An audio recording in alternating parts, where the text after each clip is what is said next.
ఆ నియోజకవర్గంలో రాజకీయం ఎప్పుడూ హాట్ టాపిక్గానే ఉంటుంది. టిక్కెట్ దక్కేదాకా ఒక రాజకీయం, దక్కినాక మరో టైప్ రాజకీయం. పేరొకరిది, పెత్తనం మరొకరిది అన్నట్టుగా అక్కడి పరిస్థితి ఉందట. కొట్లాడి టిక్కెట్ తెచ్చుకోవటమే కాదు, ఎన్నికల్లో గెలిచినా తమ పార్టీ అధికారంలోకి రాకపోవడంతో అయోమయంలో పడ్డారంట ఆ నేతలు. అధికారంలో ఉన్న పార్టీలోకి ఆహ్వానిస్తారేమో అని గంపెడ ఆశలతో ఎదురు చూస్తున్న వారికి పిలుపు రాలేదు. సరికదా, పార్టీలో చేరే అవకాశం లేకుండా కాంగ్రెస్ పార్టీ గేట్లు క్లోజ్ చేసినట్టుగా జోరుగా ప్రచారం సాగుతోంది. దీంతో చేసేదేమీ లేక ఉన్న పార్టీలోనే కొనసాగుతూ అడపాదడపా నియోజకవర్గంలో తిరుగుతున్నారంట. ఇంతకీ ఆ ఎమ్మెల్యే, ఎమ్మెల్సీ ఎవరు, ఏంటా నియోజకవర్గం తెలియాలంటే ఈ స్టోరీ చూడాల్సిందే.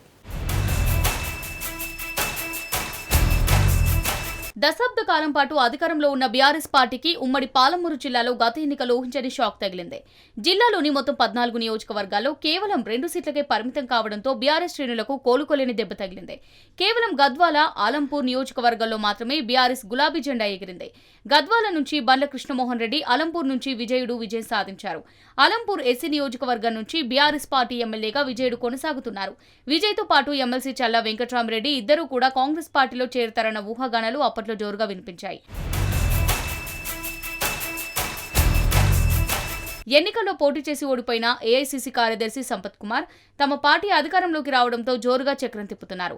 తన ఓటమికి ప్రధాన బాధ్యుడు ఎమ్మెల్సీ చల్లా వెంకట్రామరెడ్డి అని ఎమ్మెల్యే విజయుడును పార్టీలో చేర్చుకోవద్దని గట్టిగా కోరుతూ తన ఆవేదన హైకమాండ్ పెద్దలకు వినిపించి సక్సెస్ అయ్యారట. హైకమాండ్ పెద్దల అభయంతో నియోజకవర్గంలో జరుగుతున్న పలు అభివృద్ధి కార్యక్రమాల్లో సంపత్ కుమార్ దూసుకెళ్తున్నారు. మాజీ ఎమ్మెల్యేనని చెబుతూ తనకు సమాచారం ఇవ్వకుండా కార్యక్రమాలు నిర్వహిస్తున్న అధికారులు, ఎమ్మెల్యేలపై సంపత్ కుమార్ ఘాటు విమర్శలు చేశారు.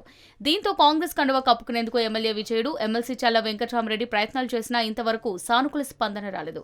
నియోజకవర్గంలో కాంగ్రెస్ శ్రేణులకు తమ పార్టీ ఎమ్మెల్యే లేడు అన్న భావన కలగకుండా మాజీ ఎమ్మెల్యే, ఏఐసీసీ కార్యదర్శి సంపత్ కుమార్ చురుగ్గా కార్యక్రమాల్లో పాల్గొంటున్నారు. ఎమ్మెల్సీ, ఎమ్మెల్యేలు ఇద్దరూ కూడా పార్టీలోకి రాకుండా ఎప్పటికప్పుడు తలుపులు వేయిస్తున్నారు. బీఆర్ఎస్ శ్రేణులు తమ పార్టీ ఎమ్మెల్యే ఉన్నప్పటికీ ఏమీ చేయలేని నిస్సహాయ స్థితిలో ఉన్నారు. కొంతకాలం పాటు ఎమ్మెల్యే, ఎమ్మెల్సీ మౌనంగా ఉండిపోవడంతో నియోజకవర్గ ప్రజలు వారి తీరుపై ఆగ్రహం వ్యక్తం చేస్తున్న పరిస్థితి కనిపిస్తుంది.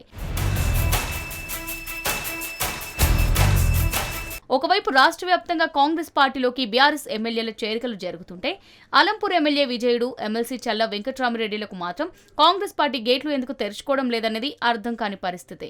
ఉమ్మడి జిల్లా నుంచి గెలిచిన ఇద్దరు బీఆర్ఎస్ ఎమ్మెల్యేలో గద్వాల ఎమ్మెల్యే కృష్ణమోహన్ రెడ్డి కాంగ్రెస్ పార్టీలో చేరిపోగా మిగిలిన ఏకైక ఎమ్మెల్యే విజయుడికి అవకాశం రాకపోవడం హాట్ టాపిక్ గా మారింది. అధికార పార్టీలో చేరే అవకాశం లేకపోవడంతో ఎమ్మెల్యే విజయుడు తప్పని పరిస్థితిలో బీఆర్ఎస్ పార్టీలో కొనసాగుతూ పార్టీ వాయిస్ వినిపిస్తున్నారు. ఎమ్మెల్సీ చల్లా వెంకట్రామరెడ్డి మాత్రం ఇప్పటికీ నియోజకవర్గం వైపు తొంగి చూడటం లేదు. ఎన్నికల సమయంలో ఇచ్చిన హామీలు ఒక్కటి కూడా అమలయ్యే పరిస్థితి లేకపోవడంతో త్వరలో జరగనున్న స్థానిక సంస్థల ఎన్నికల్లో ఆలంపూర్ నియోజకవర్గంలో గులాబీ గట్టెక్కడం కష్టమేనని తెలుస్తుంది. ఉమ్మడి మహబూబ్ నగర్ జిల్లాలో బీఆర్ఎస్ ఏకైక ఎమ్మెల్యే విజయుడుకు కాంగ్రెస్ పార్టీ తలుపులు మూసేసినట్టు క్లారిటీ రావడంతో చేసేదేం లేక బీఆర్ఎస్ పార్టీ కార్యక్రమాల్లో పాల్గొంటున్నారు. రాష్ట్ర స్థాయిలో నిర్వహించే పలు కార్యక్రమాలకు దళిత ప్రతినిధిగా హాజరవుతున్నట్టు టాక్. మాజీ ముఖ్యమంత్రి సీఎం కేసీఆర్, మాజీ మంత్రి కేటీఆర్ సారథ్యంలో నిర్వహించే సమావేశాల్లో విజయుడు చురుగ్గా పాల్గొంటున్నారు. తప్పని పరిస్థితుల్లో ఎమ్మెల్యే విజయుడు బీఆర్ఎస్లో కొనసాగాలని నిర్ణయించుకున్నట్టు పార్టీ శ్రేణుల్లో ప్రచారం జరుగుతుంది. ఏడాదిన్నర క్రితం ఎమ్మెల్సీగా గెలుపొందిన చల్లా వెంకట్రామరెడ్డి నియోజకవర్గానికే కాదు, రాష్ట్ర స్థాయిలో జరిగే కార్యక్రమాలకు కూడా దూరంగా ఉంటున్నారు. దీంతో ఆయన పాత్రపై పార్టీ శ్రేణుల్లో అయోమయ పరిస్థితి నెలకొంది. త్వరలో స్థానిక సంస్థల ఎన్నికలు జరగనున్నాయి. 10 ఏళ్లు తిరుగులేని ఆధిపత్యం చెలాయించిన బీఆర్ఎస్ పార్టీకి స్థానిక సంస్థల ఎన్నికలు కత్తి మీద సామే. పార్టీ అధికారం కోల్పోవడానికి తోడు ఎమ్మెల్సీ, ఎమ్మెల్యేల అయోమయ వ్యవహార శైలి వల్ల మూల్యం చెల్లించే పరిస్థితి కనిపిస్తుంది.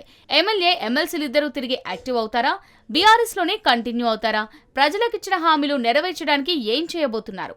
క్లారిటీ రావాలంటే మరికొద్ది రోజులు వేచి చూడాల్సిందే.